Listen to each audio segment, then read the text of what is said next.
রাস্তা সম্প্রসারণের নাম করে পরিবেশ বিদ্বেষী মানুষ হিসেবে শহরে থাকা গাছগুলি কেটে চলছেন মেয়র গৌতম দেব। মেয়রের বিরুদ্ধে এমনটাই অভিযোগ তুললেন বিধায়ক শঙ্কর ঘোষ।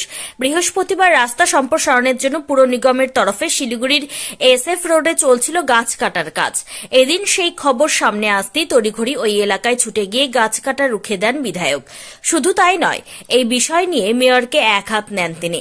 সংবাদ মাধ্যমের মুখোমুখি হয়ে বিধায়ক বলেন, পার্কিং এর জায়গার জন্য যদি রাস্তা সম্প্রসারণ করতেই হয় তবে গাছ না কেটেও তা করা যায়। অবিবেচকের মতেও গাছ না কেটে গাছ রেখে তিনি রাস্তা সম্প্রসারণের কাজ করতে পারেন। এই গাছগুলি বহু পুরনো, এই গাছগুলিকে কাটার কোনো মানেই হয় না। অন্যদিকে এই বিষয়ে মেয়র গৌতম দেব জানান, কোনোভাবেই সেখানে গাছ কাটা হচ্ছিল না, গাছগুলিকে পুনঃস্থাপন করার কাজ চলছিল।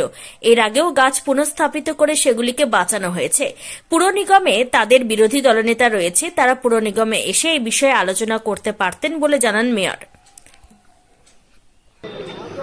শহরের মেয়ররা সারা দেশে নিজের শহরে যখন গ্রিন কভার বাড়ানোর প্রচেষ্টা নিচ্ছে, আমাদের শহরের সম্মানীয় মেয়র গৌতম দেব মহাশয় একজন পরিবেশ বিদ্বেষী, উদ্ভিদ বিদ্বেষী মানুষ হিসাবে শহরের গাছ কাটছেন। এর আগেও আমি প্রতিবাদ করেছিলাম। আজকে আমার লিডার অফ অপোজিশন খবর দেয় অমিত জৈন, আমি SJDA যাওয়ার বদলে এখানে এসেছি। অনুরোধ করছি কর্পোরেশনকে, মেয়র সাহেবকে পুনর্বিবেচনা করবার জন্য। অবিবেচকের মতন এই রাস্তায় গাছ না কেটে গাছ রেখেই উনি যেটা চাচ্ছেন সেটা উনি করতে পারেন। আমার বারবার করে মনে হচ্ছে, এর আগে আমি বলেছিলাম মেয়র সাহেব মোহাম্মদ বিন তুগলকের মতন আচরণ করেন।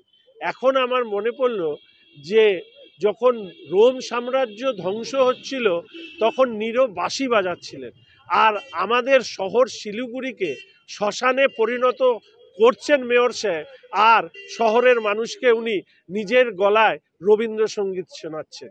এ এক অদ্ভুত সিমিলারিটি। তাই সেই জায়গায় দাঁড়িয়ে আমরা চাই যে এই সিদ্ধান্ত পুনর্বিবেচনা হোক, কারণ এই রাস্তা না NH, না স্টেট হাইওয়ে, না এই রাস্তায় এমন ট্রাফিক জ্যাম হয় যার জন্য এই রাস্তার সম্প্রসারণের প্রয়োজন। উনি নিজেই বলেছেন পার্কিংয়ের ব্যবস্থা করবেন।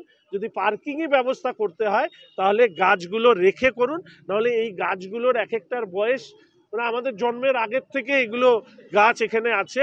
ইতিমধ্যে কিছু কেটেছেন, আর উনি একটা অদ্ভুত যুক্তি দেন, বলছে যে আমরা তো নদীর পাড়ে গিয়ে গাছ লাগাবো।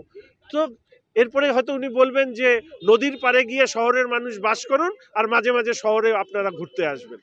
শহরের ভেতরের সবুজটাকে রক্ষা করার জন্য মেয়র সাহেব উদ্যোগ নিন, বিকল্প ব্যবস্থা করুন, এই দাবি আমরা জানাচ্ছি।